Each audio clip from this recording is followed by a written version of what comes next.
ჩვენ შეგვიძლია შევქმნათ ობიექტების მასივი ჩვენს პროგრამაში, შემდეგ შეგვიძლია გამოვიყენოთ ის. სწორედ ამას ვნახავთ ამ გაკვეთილში ჩვენ. დავუბრუნდეთ ჩვენს მიერ დაწერილ კოდს და ეს person class-ის კონსტრუქტორი გადავაკეთოთ ჩვენ. ისეთნაირად რომ თუ კი არ მოგვაწვდიან აქ პარამეტრებს, მათ ჰქონდეთ რაღაც საწყისი მნიშვნელობები. მაგალითად იყოს ეს ასაკი 0 და სახელი იყოს no name დავუშვათ. და რაც ნიშნავს იმას, რომ ჩვენ შეგვიძლია აი ამ მნიშვნელობების გარეშე შევქმნათ ეს ობიექტი, აი ამ person class-ის და ვიმუშაოთ ისე მასთან. მოდი გავუშვათ ახლა და ვნახოთ რომ მუშაობს ეს.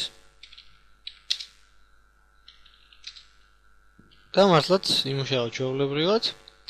დავიბეჭდა no name, რადგან კონსტრუქტორში არაფერი არ მივაწოდეთ ჩვენ და ეს მნიშვნელობა გახდა name no name საწყისად.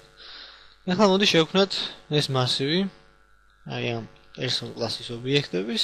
ამისთვის უბრალოდ წერთ კლასის სახელს, ამ შემთხვევაში person, შემდეგ წერთ მასივის სახელს, ეს გახლავთ r და შემდეგ წერთ ორ ჭრილს შორის იმ რაოდენობას, რა რაოდენობის ობიექტებისთვისაც გვინდა აი ეს მასივი.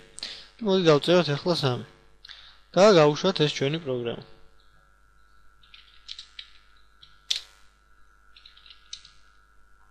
და როგორც ხედავთ, დაიბეჭდა constructing 3-ჯერ და destructing 3-ჯერ, ვინაიდან ჩვენ შევქმნით ეს მასივი და ეს ობიექტები შეიქმნა და რადგან ეს ობიექტები შეიქმნა, ეს 3 ცალი ობიექტი, ამიტომ 3-ჯერ იმუშავა ამ person class-ის კონსტრუქტორმაც და დესტრუქტორმაც. ახლა მოდი დავწეროთ აი ამ მარტივი ციკლი.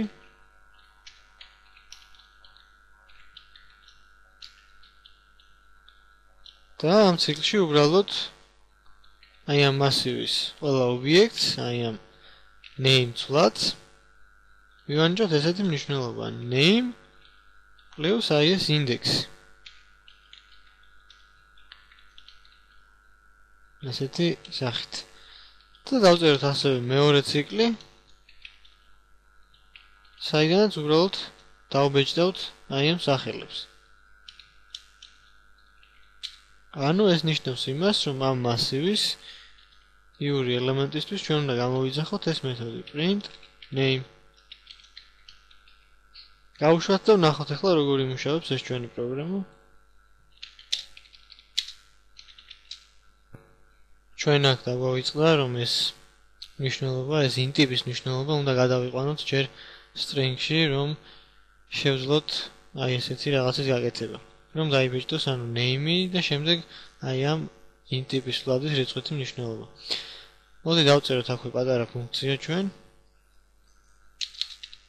რომელიც დაგვიბრუნებს strings და მას დავარქვათ to string.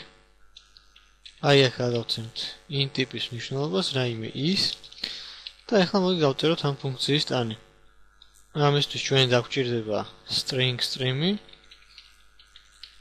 მაგალითად s-ი და შემდეგ აი ამ s-ში ესეთნაირად ჩავწერთ ამ int-ს ამ string stream-ში და დავაბრუნებთ ესეთ რამეს return str. რაც რეალურად დაგვიბრუნებს აი ამ int ტიპის მნიშვნელობას როგორც strings. ამისთვის ჩვენ ჩავართოთ string header-ი. წავიდეთ ახლა ქვევით და აქ დავწეროთ to string. და მე მგონი ეს უკვე უნდა იმუშაოს.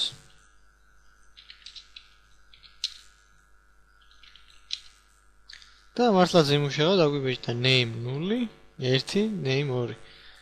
და როგორც ხედავთ, შეიქმნა 3 სხვადასხვა ობიექტი.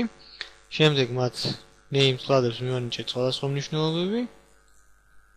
ერთი ციკლის საშუალებით და მეორე ციკლის გამოვიძახეთ ეს print name მეთოდი და დაგვიბეჭდა მან აი ამ name ცვლადის მნიშვნელობები.